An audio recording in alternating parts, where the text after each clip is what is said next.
Uitați și voi cu ce se aruncă la carnaval în Germania. La carnaval, unde se aruncă dulciuri pentru copii, unde sunt mulți copii. Ia uitați un pic, ce e asta? O băutură. Ta-da!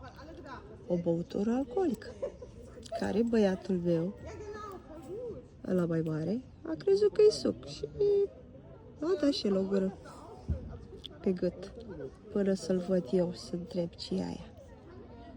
Da, nu știu, vă întreb și pe voi, credeți că e normal să arunce la carnaval cu băutură?